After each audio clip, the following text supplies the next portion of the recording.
Hello, I'm Lara Kulcharsan and this is Newsfeed, your dose of what people are talking about online. In this episode, we're looking at elections and the ongoing war in the Middle East.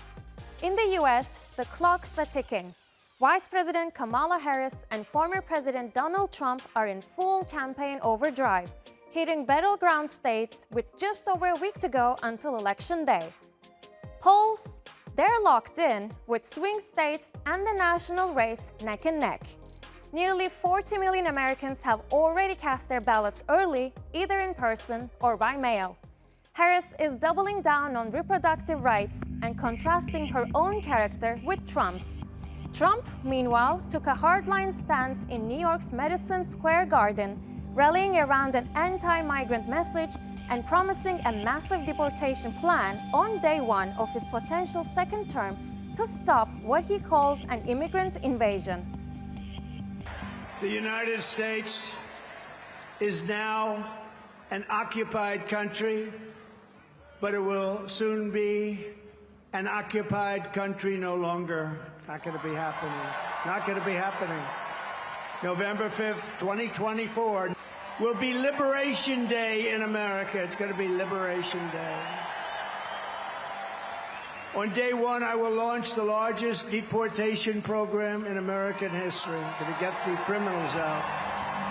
Here's what's going to happen. Lots of convicted felons who are undocumented are not going to get picked up by ICE and deported because they're going to be too busy picking up all these other people without any criminal records. When someone is undocumented and convicted of a felony or other serious crime, they're put into prison. After they've served their sentence, ICE has already put like a detainer on the file. The jailer can't release the person. ICE only has 48 hours to pick up this person.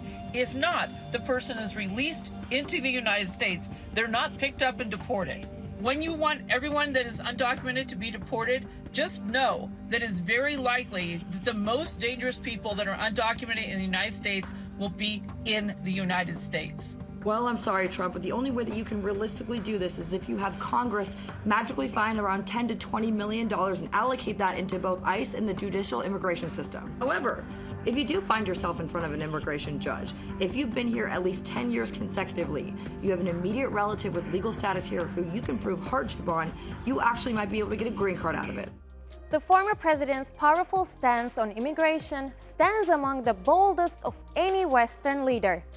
This stance is exactly the kind of strong message that Harris's campaign thinks might push moderates and some Republicans her way. But it also shows Trump's confidence that he can energize a massive base and bring out new voters who align with his vision. Vice President Harris says there is no room for sitting out this election. After a packed day of campaigning in Philadelphia, the message was clear: every vote counts. We are all in this together. And we are all here together because we also understand how high the stakes are at this very moment. And we know this is going to be a tight race until the very end. So we have a lot of work ahead of us. But we like hard work. Harris says she is ready for hard work, but the road's getting rockier. Two major newspapers have bucked tradition and failed to back the Democrat candidate. Jeff Bezos' Washington Post told editorial staff not to publish an endorsement of Harris just hours after its executives met Trump. And LA Times' owner Patrick Soon-Shiong pulled his endorsement of Kamala Harris over her stance on Gaza. His daughter, Nika, a vocal supporter of Palestinian rights, has made her position clear on social media and recently backed the Committee to Protect Journalists' condemnation of Israeli military threats against journalists in Gaza. This is not a vote for Donald Trump. This is a refusal to endorse a candidate that is overseeing a war on children. I'm proud of the LA Times decision, just as I am certain there is no such thing as children of darkness. There is no such thing as human animals. Trump says if he is re-elected, he will immediately end the wars in the Middle East and Ukraine. Harris backs an end to the conflict, but has been criticized for not differentiating herself from US President Joe Biden. While the two fight it out for the most powerful position in the world, Tel Aviv continues to pound Gaza. Food is barely trickling in. On Friday, there were reports that Israel had struck and killed a group of Palestinians distributing humanitarian aid in Gaza. More than a year of devastating Israeli attacks has forced most Gazans from their homes, while the blockade leaves them battling critical shortages of food, clean water, and medicine. Finally, I was able to get bread. After all the suffering, we arrived at 8 a.m. in the morning, standing our turn in line in that crowd just to get this bag of bread. I was so happy that I was able to get this bag of bread. This is who I love after Allah. This is goodness. This is precious. Tel Aviv's failure to distinguish between civilians, medical personnel, and Hamas members is evident. Dozens of those killed were working for foreign aid agencies or media. Their surviving family members recall the sense of protection they felt, believing they were safe because they were part of an international organization. Now, as the daughter of a former Doctors Without Borders worker searches for her father in the rubble, despair is all that remains.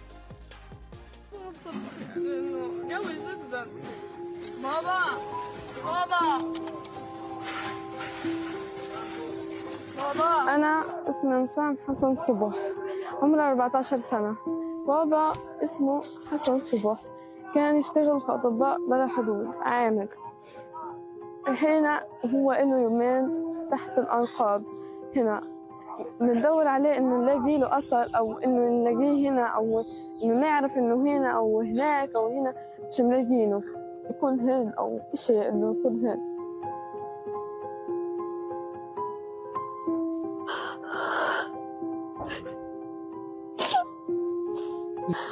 بدور شو بدور، بس بتسمع انه خبر انه لقوا اشي غراضه، يعني انه اخذ اشي من اغراضه، اخذ اشي من ريحته، بس هذا اللي بدي اياه.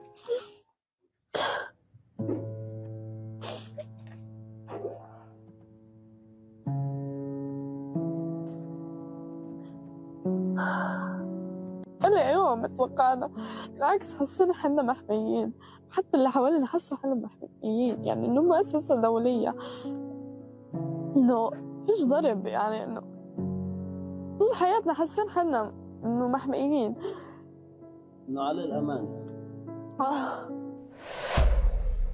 Israel's Prime Minister Benjamin Netanyahu is reported to have rejected a Gaza ceasefire plan proposed by Egyptian President Abdel Fattah al-Sisi. Netanyahu is coming under intense pressure from family members of Israeli hostages held in Gaza. Cairo's plan would see 4 Israeli hostages exchanged for several Palestinian prisoners. Now to Lebanon, where Israel's offensive continues against what it calls Hezbollah targets. Our correspondent Hassan is in the capital and tells us how ordinary people are caught up in the crisis. Israeli airstrikes have continued across the country, particularly when we look at the southern suburbs of Beirut. The process has continued. Israeli military has issued evacuation orders telling residents of particular buildings to evacuate, saying that their buildings have been used as Hezbollah assets and that they're going to be targeted. And then shortly afterwards, those buildings have been struck. This has been a routine every single day. There have been strikes in other parts of the country, towards the east, the west, and in the south of the country in particular. There has been some intense shelling and targeting of many villages. The Lebanese Health Ministry has said that it has been very difficult for even the Lebanese Red Cross to access some of the areas to pick the injured people, and that of course affects the body count, the number of fatalities, the casualties that the government maintains. Earlier, there was an incident where Lebanese soldiers were trying to evacuate injured civilians, and 3 of the soldiers were killed as a result of Israeli shelling. UNIFIL has said that it continues to be intimidated. 3 journalists have been killed earlier in an Israeli airstrike, which was carried out in a place that had not received any prior warning. That has stirred a lot of concern here. There's been a lot of anger and a lot of discussion as well. Many journalists have been saying that there is a concerted effort to target those who are highlighting the excesses of Israel, not just in Lebanon, but in the Palestinian territories as well. Some of the journalists and academics have been saying that there is an attempt to delegitimize and smear such journalists, associate them with various organizations, and basically pave the way for them to be killed. They're saying that this is just a form of dog whistling. So that certainly has raised a lot of concern here as well. To Japan now, where elections are usually steady and kind of predictable. Until now. The snap election followed the corruption scandal that rocked the ruling Liberal Democratic Party, with senior lawmakers implicated in taking millions from fundraisers. While households battled inflation and stagnant wages, the scandal turned up the heat on the LDP. And on Sunday, voters struck back. The party that's ruled Japan since 1955 lost its single-party majority in the lower house. But no clear winner emerged, with a fractured opposition unable to step up. The LDP's coalition with Komeito took a hit.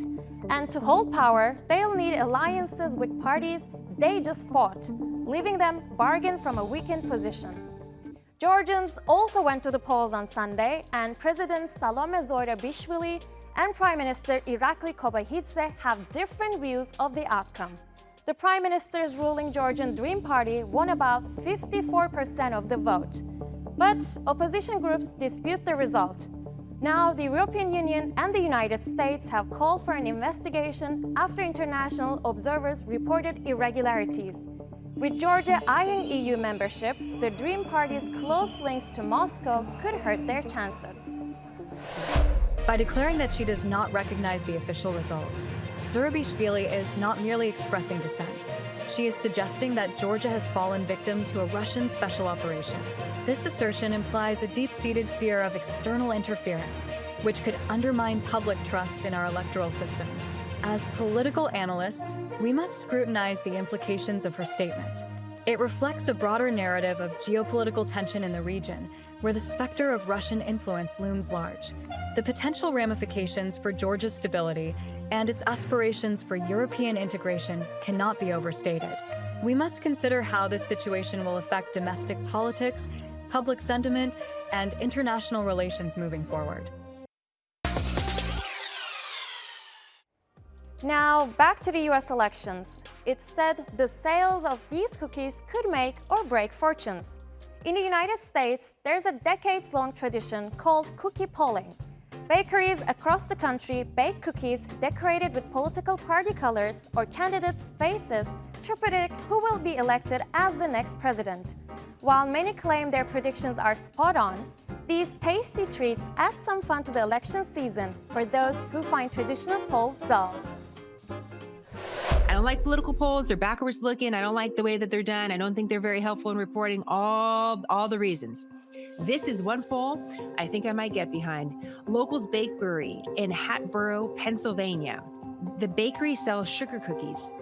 They sell a blue sugar cookie for Harris and Waltz, and they sell a red one for former President Trump. And the sale of each cookie counts as a vote in a poll. The cookie poll started in 2008, reports the Associated Press, and accurately predicted the winner the first 3 times. The owner says, "It's just a fun, non-stressful tally that we're taking. It's definitely not scientific. It's just a delicious way, I say, to take the pressure off with what is going on with the election, all the ads, all the campaign stuff. Just a cookie. It's just a cookie." And that's our show. Find our latest stuff on YouTube and do subscribe to our channel. See you soon.